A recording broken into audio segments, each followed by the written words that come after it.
I mean, you mentioned the fact that there's under provision. That's only going to get worse. In Germany, the majority of therapists will retire in the next 10 years. My guest today, Hannes Klöpper, the CEO and co-founder of HelloBetter. Business as usual just won't cut it. So when we talk about digital therapeutics, and I'll go into details what we do there specifically, we have to keep in mind, because people might say, okay, yeah, but do we really need this? Yeah. Yes, we do. Is this augmenting psychiatrists or psychotherapists, or is it a replacement for them? So the three big companies that went public in this 2020, 2021 heydays, they all failed.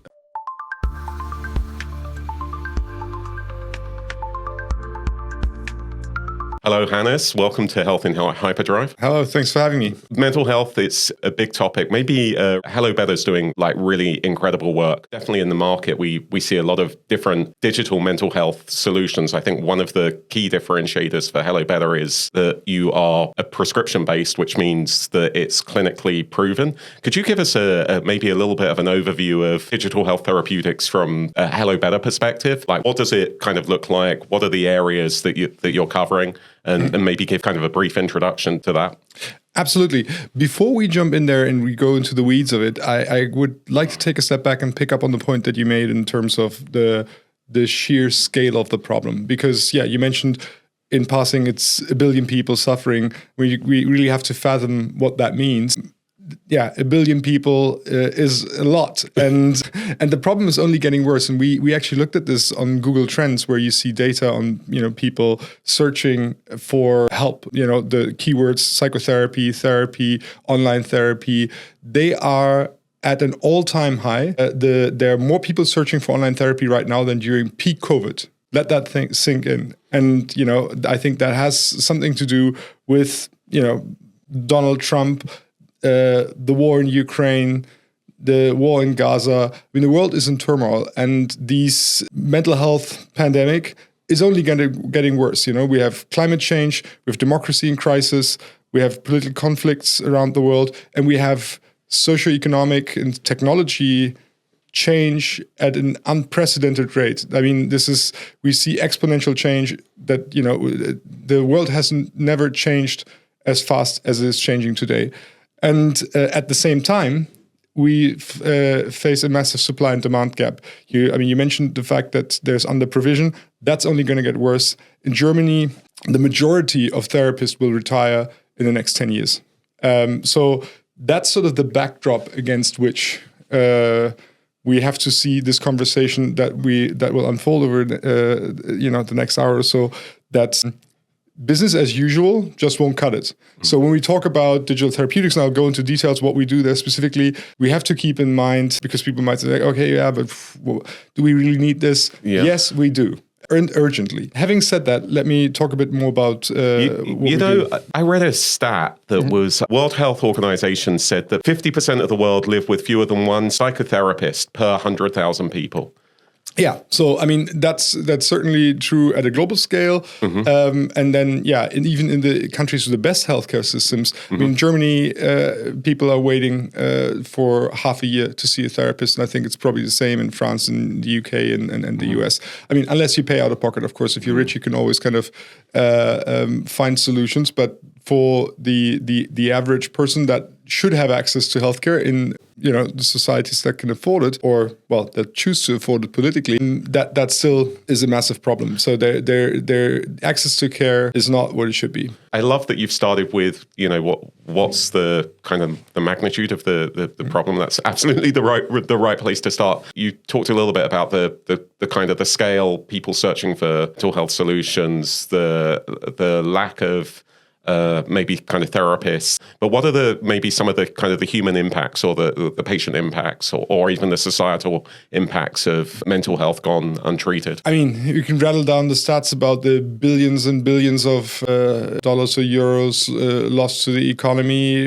You can look at suicide rates, and that's of course on the end of the spectrum, so to speak, but then also quality of life lost for people due to depression, burnout, lack of sleep, anxiety, chronic pain, you name it. The impact is massive. And of course, there are also a lot of comorbidities also, where somatic disorders and mental health is still often, thought about as two separate things, whereas in fact they, are influencing each other quite strongly, and one is exacerbated by the other or caused by the other, and so the mental health burden isn't to be seen in isolation, but in conjunction with the burden from somatic disorders that, of course, also then create a lot of cost and suffering for people. And so, for example, we have a treatment for depression specifically for diabetes patients, because that's a big problem where a quarter of all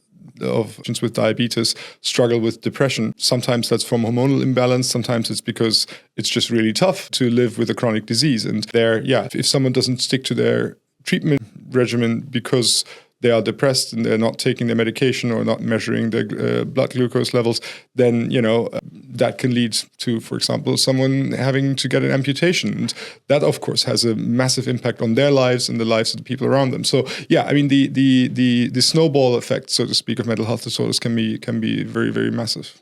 This is probably the right point now to talk about like HelloBetter and like digital solutions generally to mental health. Can you kind of explain maybe a little bit about, like, say, how HelloBetter works, what's the solutions that you offer, and then maybe how it works, say, differently or in support of more traditional mental health solutions and treatments? Yeah. So again, let's go from the general to the specific. I mean, we just outlined the scale of the problem, and I think what we need in order to respond to that are innovative solutions that are, first of all, effective. So they actually do what they say they do, and they can make medical claims, and they have the evidence to back that up and show that that is in fact the case.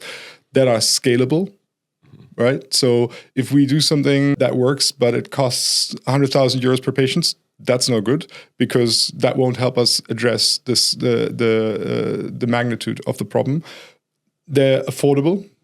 So again, scalability and affordability are closely linked. Easily accessible. That means, if it's online, it's anywhere, anytime. That's good. If you can only do it like at a specific psychiatric hospital, that's probably not going to give you the scalability or affordability we need. They need to be flexible. They need to fit into people's lives. Everyone's busy. Everyone has a lot going on. So having something that adapts to people's needs in that way is very crucial, and they need to be personalized. So, we can't deliver one size fits all approach. Mental health is deeply personal. People often have, multiple mental health conditions or, diagnosis. They have somatic disorders and interact with these. So we need to take account of that. And that's something, we'll come to that later, but that's where I see the huge opportunity with AI to deliver these more personalized approaches to treatment. Now, what HelloBetter does today, and let me talk about that first, and then we can talk a bit more about where I see things going, because you introduced us as a digital therapeutics company. Yes, but that's far from all of it, because that's what we're doing today. That's what we're known for. That's our current business model. And at the same time, we pursue a much bigger vision of what the future of mental health treatment will look like. Digital therapeutics, most people, in the general public, don't know that term and don't know what it means. I'm not sure about your podcast audience. Maybe it's a different crowd. I think it's important to explain it, because I think a couple of things. One, it means a lot of different things to different people, and even people in the industry like myself, like you struggle with what these things mean. So I'd love you to kind of break it down a little bit. In the context of Digital Therapeutics Alliance, industry association that I'm on the board of, we've worked on crafting a definition that actually becomes an ISO norm, so that you have an international standard that explains what that is. In the US, it's often described as SAMD, software as a medical device. So that's a very, very general term. So, using software to treat prevent or treat disease and mental disorders or mental health conditions fall into that. So it's not just somatic disorders. And the idea is that, you use a software program that can be in your browser, that can be on your phone, to provide information and guidance to patients that empower them to help themselves. That, I think, is very much at the core. And most of our disease burden, most chronic disease, are lifestyle related. I mean, of course, there are chronic disease that are genetic, for example, and that's different. But, we talk about diabetes, obesity, these kind of things. There is a lot that you can do. You're not, suffering a fate that is immutable, but, doing things that often seem simple but are hard to do for the people affected can have a massive impact and can improve your life quite dramatically. We've known this for a long time. It's not like, we've come up with something crazy, innovative technology, It's rather we're using technology to deliver insights that we've had for a long time. I mean, when you go to a doctor, a GP with, one of these conditions and they'll tell you what to do, but they'll rattle down a few bullet points. It goes in one side and goes out the other. And, 5 months out of the doctor's office, you're back to your life. You continue to live the way you do. It's very hard to, really change your life on the basis of someone, telling you, oh, this is what you should do. That's generally not how it happens. And what digital therapeutics do is they break that down into an easily digestible format and concrete steps over a longer period of time, over several weeks and months, where they take you by the hand and help you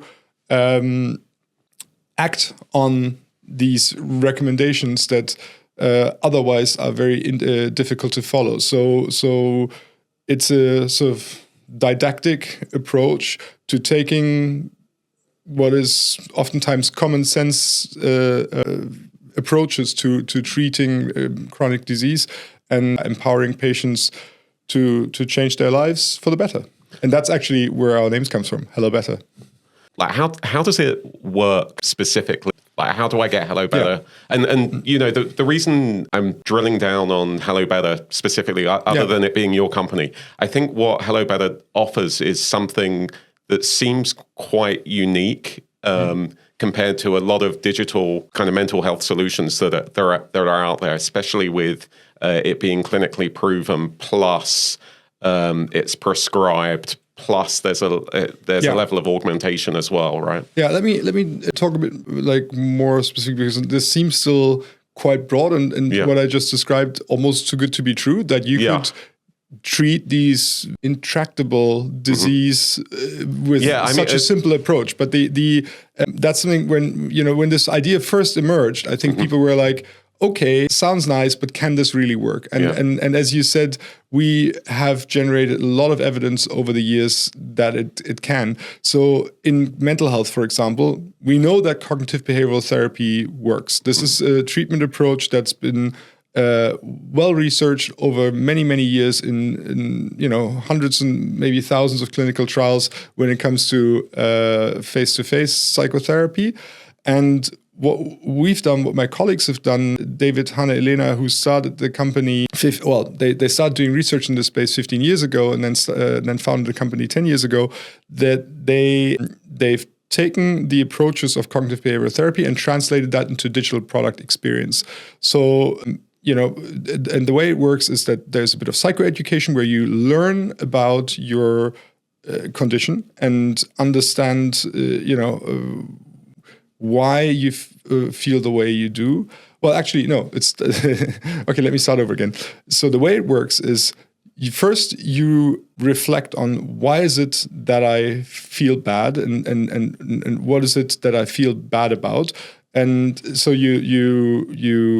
that's the starting point, that you assess what's the situation that I'm in. Then the second step is psychoeducation, where you learn about your mental health condition and how it typically works, the kind of vicious cycles that you're stuck in. And then it's about giving you concrete strategies of how you can break out of these vicious cycles. What is it that you can do to feel better? And you not only learn what you can do, but you take concrete steps. You put something in your calendar and say, okay, this is the activity I commit to doing. This is how what I commit to doing differently in order to feel better. And then it's about actually doing that so implementing that in your daily routine. And then you again go back to the beginning of the cycle where you reflect on, okay, this is what I did. Do I feel better now? And as part of that cycle, we have psychologists that on our team that monitor your progress in the background. So they see what you do on the platform and what you write. There's also not just passive consumption of content, but it's actually, we try to activate people so when I talk about, say, you reflect on this, that means, there's an exercise where you ask to spell out in writing, what it is that, like how you feel or what it is that makes you feel this way and what it is that you can do. You're always asked and prompted and kind of nudged and prodded to become active in this process. And they review, what it is that you produce there and give you feedback on your progress. And either cheer you on or invite you to, do more or remind you to do stuff or ask you, how did that go? And that helps people. There's a bit of sort of human scaffolding to this content experiences and the exercises, so that you are not all on your own, and that's something that really people really appreciated. So it's high tech and a little bit of human touch sprinkled over it, so that people feel there's someone there. Like you're not entirely left to fend for yourself. And that's something that people appreciate. Yeah. So I've probably got a couple of questions around this. One is maybe even a step before this. So you mentioned diabetes. So I'm a diabetes patient.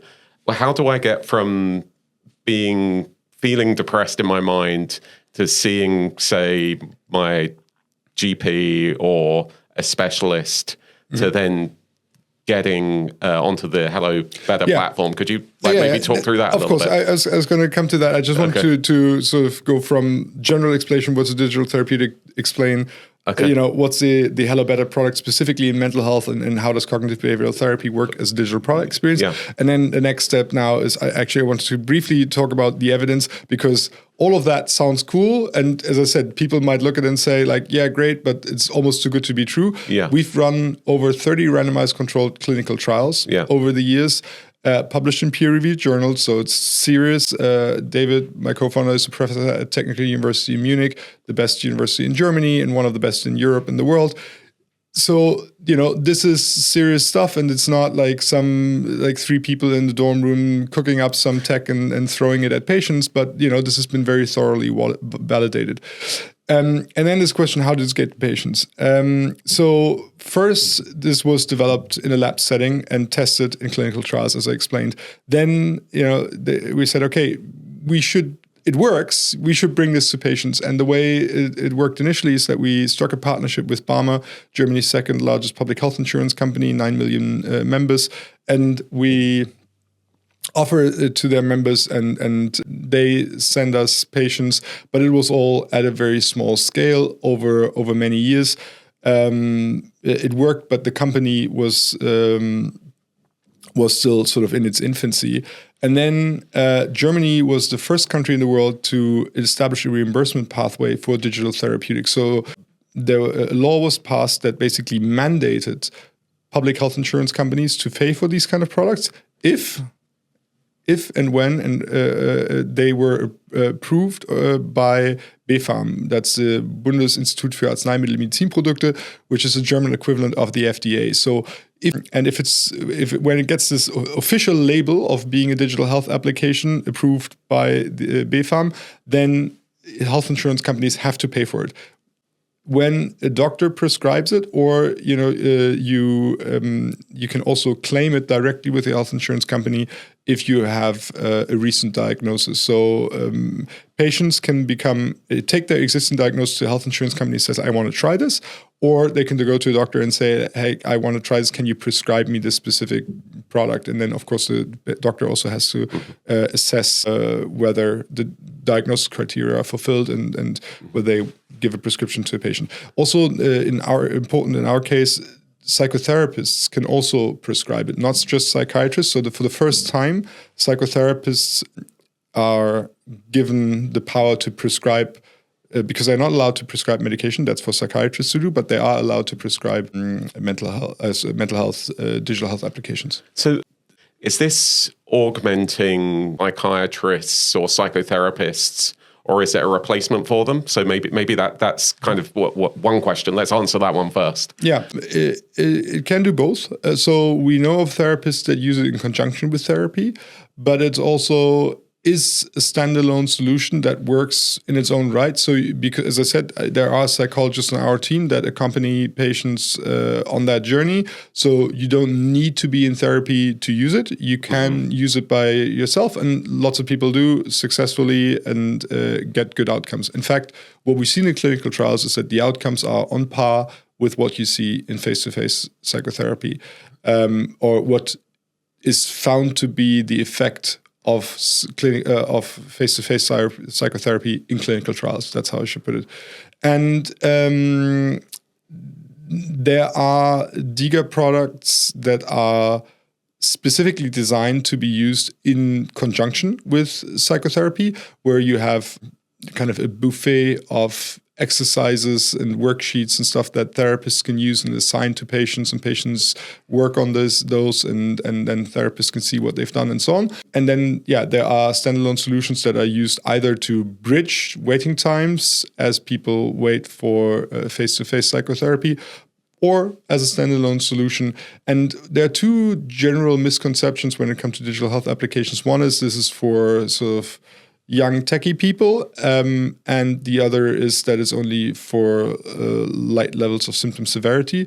And both I would challenge, because when it comes to the age group, it's actually quite diverse. We have people from 18 to 85, and with a plateau between sort of 30 and 60. So the average patient is 41 for HelloBetter. Depending a bit on the indication, vaginismus, a lot younger, chronic pain, a lot older. There, the average age is more like in the high 50s. And when it comes to the symptom severity, we've run a trial where these products were provided to people on the waiting list for inpatient treatment. So very severe cases with, major depression. And they also proved to be effective for those. That doesn't mean it's a panacea. It doesn't work for everyone. It's more of a question, does this approach where we help you to help yourself, does that work for you or not? If it does, it works independent of the level of symptom severity. If it doesn't work for light cases either. Perfect. And so that's a really kind of clear explanation of how it's actually complementary, right? It's something different because it's kind of with you all the time when you're at home, whereas you don't have to go to either have a tele call with a psychologist, or you don't have to go to a clinic. So it's kind of with you when you need it, plus it's understanding your kind of personal kind of situation or how things are changing and prompting you according to that. So it's a lot more kind of continuous. And I think those kind of two themes, they're things that digital solutions and AI solutions for mental health can offer kind of across the board. That's like a kind of a true differentiator. I mean, on the one hand, we talked about, when we introduced this topic, that there's a shortage of kind of therapists. And so in that context, you're thinking about a digital solution kind of filling that gap, but it does kind of more than that, right? It's kind of complementary or augmenting, offering something. It can fill the gap, but it also does some kind of new and innovative things that psychologists can't do, for example. Well, I mean, in Germany, we often talk about Über-, Unter- und Fehlversorgung. So we have over-provision, under-provision, and misprovision, so to speak, all at the same time. We spend a lot of resources. So the average length of therapy in Germany is over 30 sessions, which is much higher than the standard internationally. And that's all paid for by public health insurance. You can get psychoanalysis treatment with 200, 300 sessions paid for by public health insurance, which is, of course, extremely costly. And that's sometimes spent on, people with adjustment disorder, going through divorce, maybe grieving from, a tragic death of someone, that, they need care, but, the level of care that we provide means that we don't provide it to someone else, because we have these long waiting times of 6 months, where, you know, people that are really struggling because, you know, like they have like a major psychiatric disorder that is really, you know, threatening their lives. They really struggle to find treatment and get the level of care that they need.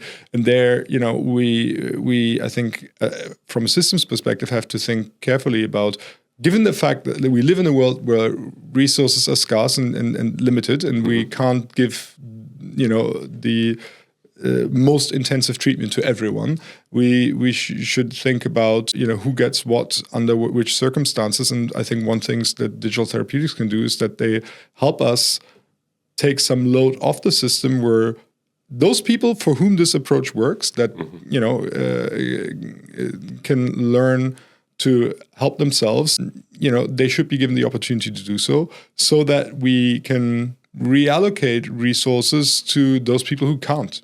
And that's not just for digital therapeutics. That's for, you know, I mean, that's actually another big.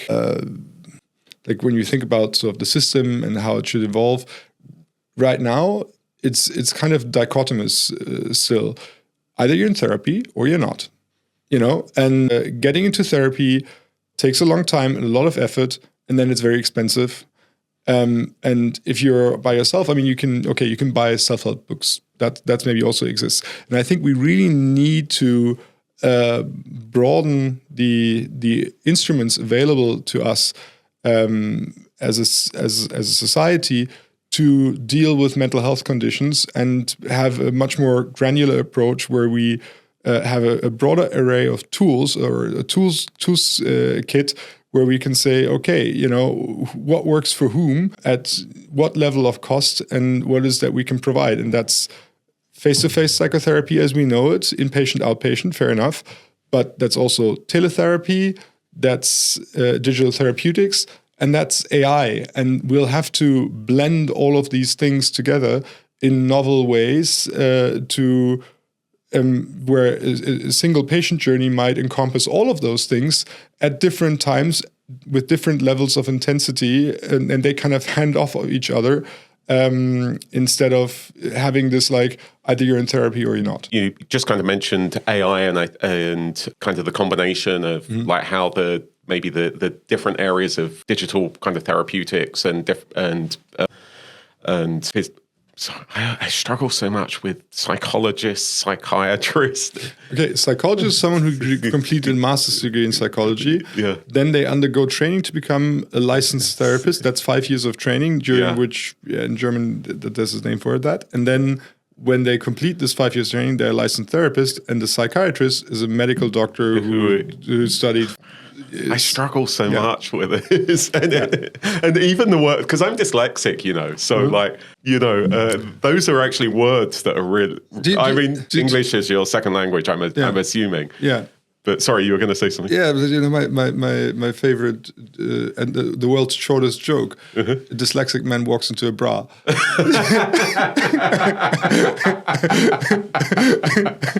Oh, I love that. All right, we'll move on. So we started to broaden the conversation kind of beyond HelloBetter and, you know, some of the other things that are like more broadly going on, like with AI, with how digital therapeutics work, with the actual kind of therapists and clinicians. What are you seeing kind of maybe more broadly? Like, you work in this field. Are there kind of other companies or other innovations that are kind of at the forefront, or that are becoming kind of interesting in this space? Oh, and of course, I mean, we're not the only company working in this space, and there are, you know, different companies taking a swing at this and working with different approaches. And I very much welcome this. I mean, from what I was just saying, you know, we need these different modalities and then different approaches within these different categories of modalities. Let 1,000 flowers bloom, and that's what, you know, the market economy is there for, to have competition between these different approaches to see what works best. And I mean, basically running ABCD test experiments first in clinical trials to see what works, and then in business to where these things compete with each other to see what can deliver the best outcomes at the lowest cost, and then that's a good thing. And so you only operate in Germany, right? Is there like a reason for that? Is it like the model works well in Germany? Is your approach kind of unique to the German market, or is it something that it feels like it should work everywhere, but there's, I'm sure, barriers to that? Yes, Germany was the first country in the world to introduce a reimbursement pathway for digital therapeutics in 2020. I mean, law was passed the year before, but that's when it started. And this is a requirement for businesses to operate, that there is a business model for it. I mean, there are a lot of DTX or DTX-like products, digital health applications on the App Store before this, but it's very difficult to make this work as a business in terms of customer lifetime value over customer acquisition cost in the direct-to-consumer market. And so this was really a watershed moment for the industry, that for the first time there was a clear path to revenue in the actual healthcare system. This is why Germany has been a front runner in this, and actually most of the biggest companies in terms of revenue and employees and so on in digital therapeutics are in fact in Germany globally. There were a couple of front runners in the US that kind of failed quite spectacularly because they raised a ton of capital. They were spending in a month, or burning in a month, the amount of money that we spent in the first 5 years of working as a venture-backed technology company. So, and those companies, used that money to break into the market, but there wasn't really a market to break into, because in the US there was no reimbursement for digital therapeutics by health insurance, and they hoped they could kind of will it into existence by spending a ton of money on sales and marketing and saying, hey, we've got all these great outcomes and you kind of have to pay for it, right? Mm-hmm. And then the insurers, whether you heard the chirping, like cheap, nothing happened. The insurers all said yeah, maybe someday. And kind of, these companies, in Germany we say we let them starve with an extended arm. So they held them sort of at arm's length and watched them die. And that's exactly what happened. So the three big companies that went public in this sort of 2020, 2021 heydays, they all failed. And were sold for pennies on the dollar, and some have pivoted away, or their assets were sold, and maybe these assets will come back later at a different stage when the market is there and there is actually reimbursement, which is now beginning to happen in the US. But as I said, Germany really was half a decade earlier putting the right systems and reimbursement infrastructure or structure into place, really creating an ecosystem, or creating the conditions for an ecosystem to flourish. I mean, there were sort of groundswells of an ecosystem, so green shoots, and then when the reimbursement came, funding happened, and these companies broke into this new market. That being said, funding was never at the level that we've seen in the US, and that's why these companies, they're not quite green shoots anymore, but they're also not trees.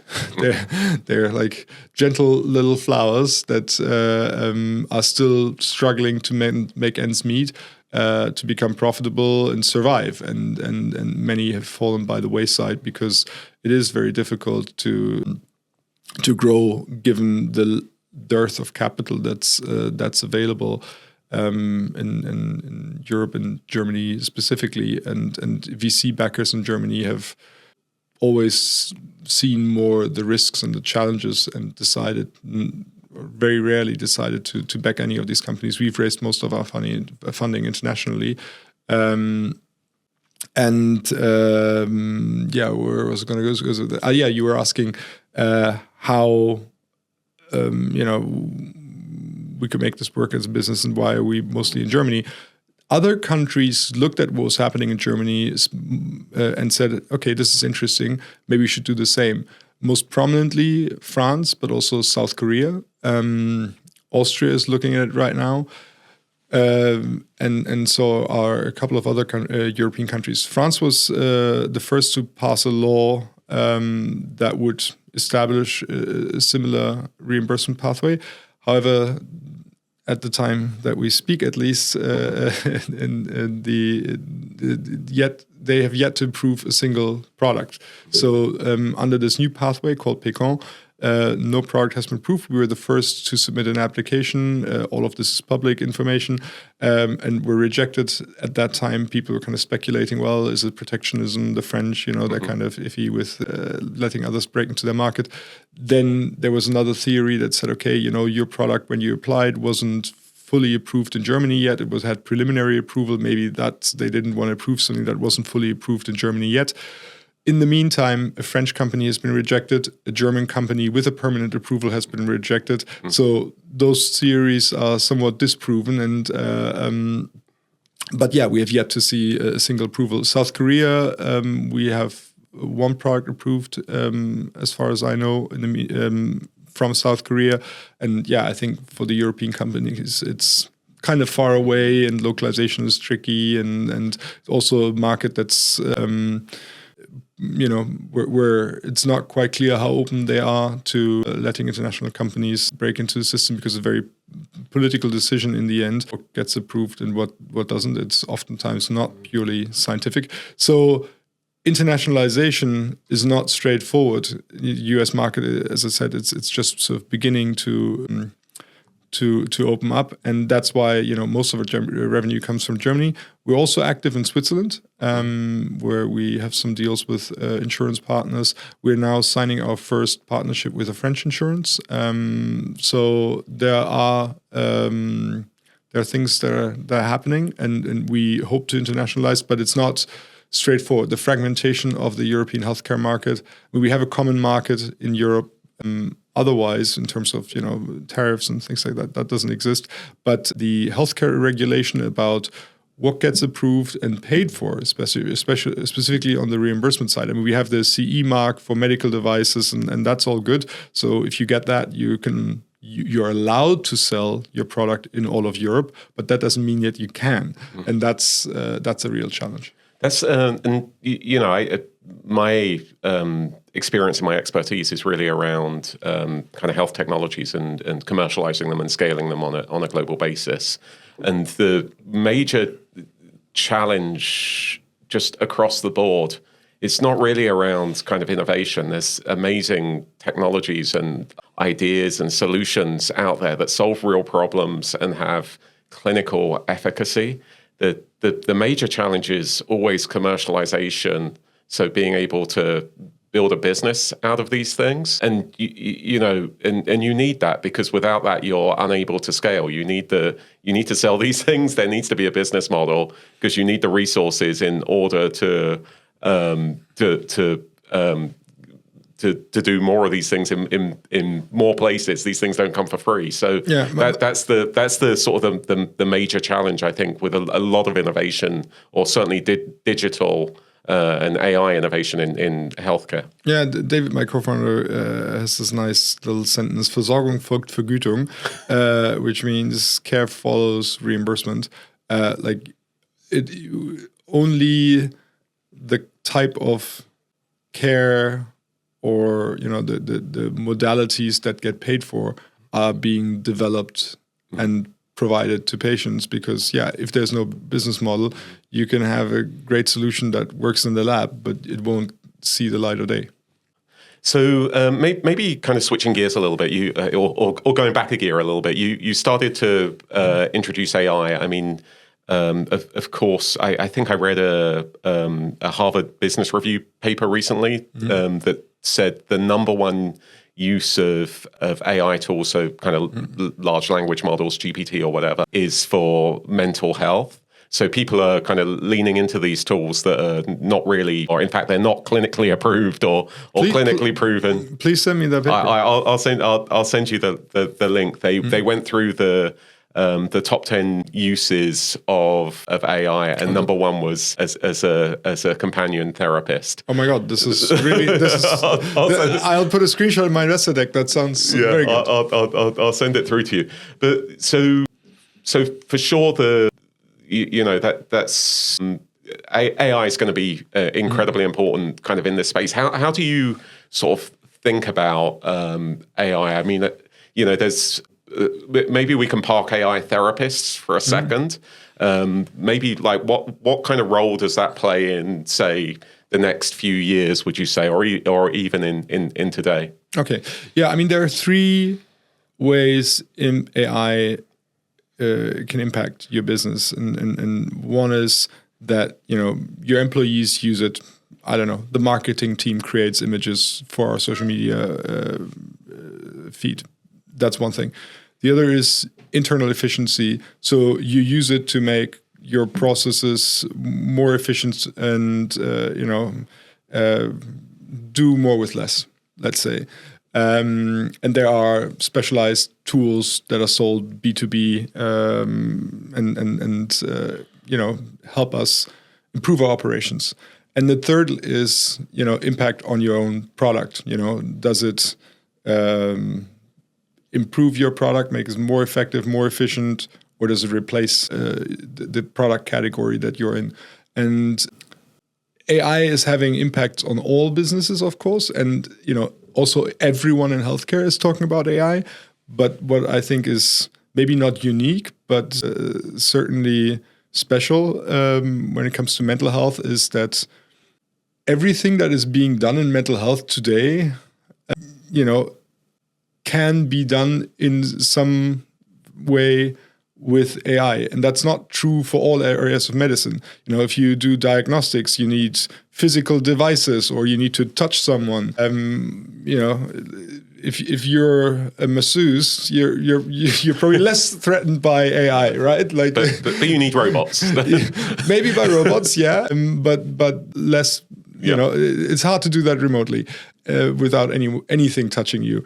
And then, in other areas of medicine, there's physiology involved and, you need to swallow a pill or there's a device or, and in mental health, it's largely a conversation. I mean, you can say, of course, sitting across from someone in the room and looking them in the eye and that's sort of the special bond that creates, that's something that's uniquely human and cannot be replaced by AI. And there's certainly some patients, I would say, for whom that is true, but it's not true for all patients. And it's also a question of how much of the sort of total value delivered by a therapist relies in this, direct physical or relies on that direct physical interaction.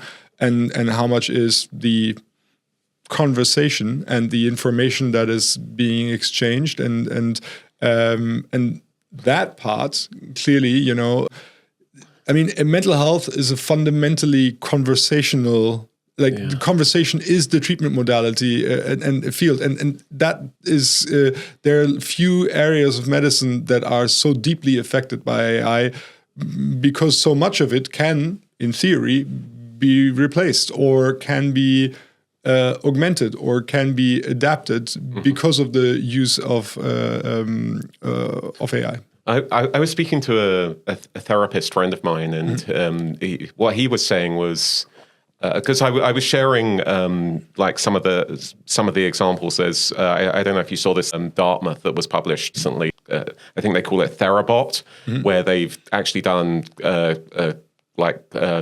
trial on AI therapist and seemingly got some really kind of good results from it. But in the conversation with my therapist friend, he one of the things he said, which I thought was really interesting, he's like, a lot of the reasons that people need therapy is around communications and human interaction. And so while it's fine that you can maybe get some help from an AI bot, you're not necessarily solving those communication issues or your ability to interact. So I sort of wonder if maybe there's some cases, if it's, I don't know, a diabetes, I mean, these topics better than I do. If it's a diabetes patient, that would maybe be more suitable to an AI companion versus my ability to deal with my partner in a relationship. It's not obvious to me that that's true, because you talk about communication problems in relationships. I mean, having someone that has infinite patience and is available at any time of the day to talk to you about the fight that you just had, and can do role play exercises with you, with multiple characters and infinite scenarios, giving you direct feedback, being able to play back to you what you said exactly and where you went off the rails. To me, that sounds like something that could be quite powerful. Specifically for human communication and relationship building. So, I think there are a lot of things that we will be able to do, or that we are beginning to be able to do, that hold huge potential to dramatically improve things that are very human and that most, if not all of us, are struggling with in some way, arguably better than we've ever been able to do them. Yeah, and I think that's a really great point. And I think the other benefit, and this is like for digital tools overall, is like they're with you over a period of time. So there's what they offer is continuity and a longitudinal view of your well-being, which you don't really get in kind of more point-based interactions with people. So having something that kind of knows you, has your data, and stays with you over time, can really support even those situations when you're going to speak to a therapist, because they've got that level of continuity with you. Absolutely. I mean, we'll have these kind of life companions that know us intimately and know what we've been struggling with, since we were bullied in school, and and all of that trauma and everything that sits in the background of those interactions going wrong, and therefore might be a lot more effective at supporting you. And one of the opportunities I see is also, because interaction with them is so cheap, you can draw in other people. So, there's the approach of systemic therapy, where others give input on your mental health journey, because we all have blind spots. When we speak to our therapists, we might not either tell them everything because we are ashamed, or, we don't trust them fully, or we're just simply unaware. And the lack of self-awareness is a huge problem in all of this. So having other people give input on this, where you can invite your spouse, your best friend, your mentor or whatever, to say, how do you look at, what he or she is struggling with? I think that can have a transformative impact to deliver systemic therapy at scale, which right now is hard to do for logistical reasons and also for cost reasons. But also what you just said, these sort of interactions. I mean, at the beginning, I explained what digital therapeutics are and where we are today. But where I see things going, and what HelloBetter is pursuing as a vision, is blended care, where we take these different modalities that I mentioned, talk therapy as it exists today, digital therapeutics, AI, teletherapy, and blend them together in multiple ways, where these different modalities feed off of each other and complement each other, and where 1 + 1 + 1 + 1 isn't 4, but 8. They each get better, building on the strength of each other. And so, for example, when you think about the interactions of a human therapist with an AI, you could have an initial session with a human therapist, and they send you off to, do the work and for example, in cognitive behavioral therapy, give you specific exercises. And there's a question, are you better if you're entirely at doing those, and if you're entirely on your own? Or is it good to have an AI that supports you in doing it, reminds you that you should be doing it, and encourages you to do it, helps you with doing them, kind of reflects on what you've done, and then before your next session, briefs your therapist on everything that happened in between and what you're struggling with and where you might need additional support or encouragement, or what you've done very well or what failed, and what the AI thinks you could work better. Giving that input to the therapist, and you go into the next session, and the therapist has all of that to work with, and has a productive conversation with you. And the AI listens in on that and gets the therapist perspective on what it recommended and learns from that feedback and maybe gives a better recommendation next time around. And then, there's a handoff, and it continues to work with you in the next week with everything that it learned from the first session, from what you did in between, and what the therapist gave you as feedback. And yeah, I think, can that interaction be more effective than what we have today, where you speak to someone for 1 hour a week, and then you're on your own again, and until the next hour where you're like, oh yeah, sorry, I forgot to do the exercise, and also I don't quite remember what we talked about last time. I don't think that's the most effective way we can deliver therapy possible.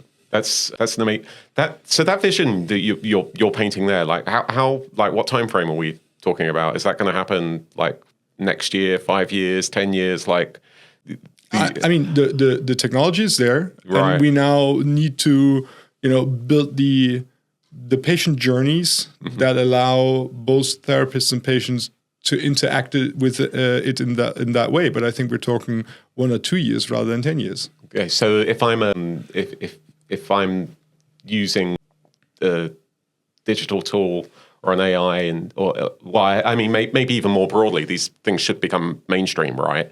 When I go for therapy, then as kind of part of that, I'll have the digital support tool that is kind of in between those episodes when I actually need to speak to a therapist, and so that's just kind of a continuous part of my journey. That's essentially what you've and helping me throughout. Yeah, just kind of helping me throughout, right? Yeah, that's the picture you've painted. You could have sort of the digital therapeutic as a baseline, which is a structured program that lays out for you, okay, this is what we're going to do over the next 3 months together. And that's good to have that as a sort of a base and, a program that kind of we know works and gets you to a specific outcome. But on top of that, then it would be good to have a layer of interaction where, you can talk to a human, you can talk to an AI, and we may blend these different modalities based on your individual needs. So ideally, of course, you have an initial assessment where we figure out, who are you, what do you need, and maybe you're more on the human side, and you need that personal interaction because you struggle to muster the motivation to do something by yourself, and then it's going to be more on that side. Or it's the other way around, and we see that as well, where patients say, like, I don't want to sit across from someone, look them in the eye, and talk about how bad I feel and what my problems are. Like, they are ashamed or have social anxiety, and they're probably more on the, okay, you work with the program and the AI, and we only bring in a human if you really want that. Yeah. And that's I think where we need to get to, that we deliver care that's personalized based on your level of symptom severity, your age, your gender, your whether you're introvert or extrovert, and whatever other personal preferences you may have, and craft ideally a custom program for each patient that combines treatments for different indications and the comorbidities that they have. That's really transdiagnostic, but also transmodal. So that's amazing. I'm definitely on the. I'm getting the introvert package. I don't want to speak to a human. I want the.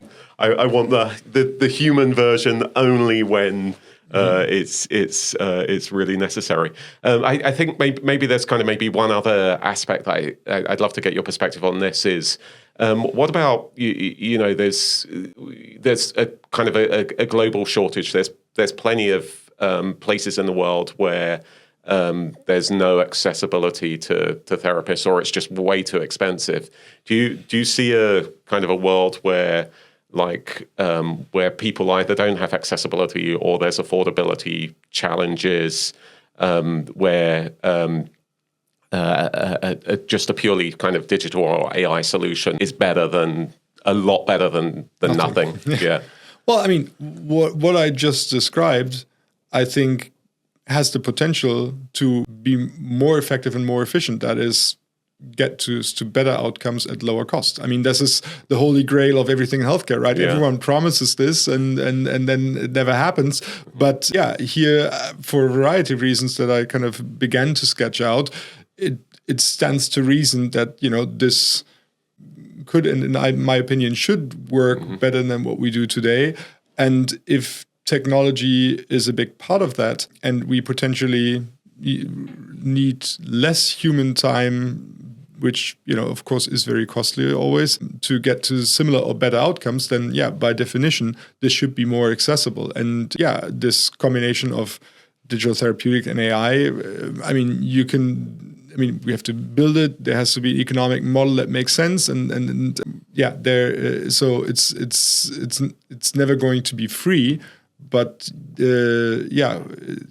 should it be cheaper than the 3,000 euros per patient that we spend on average in Germany for traditional psychotherapy? Absolutely. And you talked to I think like you talked a little bit like earlier in the conversation about some of the regulatory challenges or the reimbursement sort of challenges. Beyond those, are there any, like, what else would you need to make this a reality? You said the technology's already there. Yeah, I mean, the technology is there. Whether it really delivers the outcomes that we hope for, that's something that we need to prove in clinical trials. So I think the evidence is not there yet, but I'm optimistic that it can get there. I mean, there's a reason this is the number one use case, as you quoted, because people feel it delivers value for them. And I think they're not all delusional. Like, I personally use the prototype of our product, and I find it amazing in terms of the feedback that I'm getting that, I wouldn't have gotten otherwise. And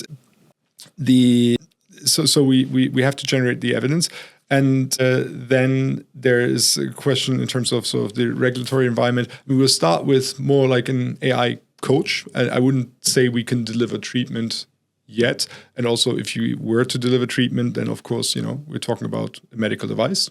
Everything that delivers treatment is a medical device, and we will need to get it approved in that way. And there are significant hurdles, both from the medical device regulation, but also from the AI Act in the European Union, that we'll have to overcome. I'm confident that we can overcome them. I think HelloBetter is ideally placed to take on that challenge, but that is exactly where I say, okay, we probably need another 2 years or so to meet those requirements. And that's good because, these things have to be safe. They have to be effective before you put them in the market and say, okay, yeah, we offer treatment. You see a lot of companies doing that already, not meeting those requirements and in fact, operating illegally. We're being evidence-based is a crucial tenet of sort of what makes HelloBetter, and we don't intend to do that. But we want to do the heavy lifting of making it a fully compliant medical device that delivers great outcomes. And when it comes to the AI Act, what I find particularly interesting, and that's why I think HelloBetter is ideally placed to do this, because you need expertise in terms of evidence generation. You need expertise in terms of regulatory requirements and jumping through all of those hurdles. And you need the kind of product expertise to build something that meets those requirements and is indeed effective. And we have all of those things. In fact, what I described earlier, our digital therapeutics, there is a psychologist that kind of accompanies you through the product and it gives you written asynchronous feedback. This very approach that we've been using for over a decade is exactly what's been enshrined in the AI Act as a requirement. That is that, the human in the loop approach to product and patient safety. So we have more than a decade of experience with building human-in-the-loop technology, and that will carry over now into the AI age of product innovation, where we can use the infrastructure and the processes we've built in the context of, operating an MDR-compliant, human-in-the-loop. I always say we don't do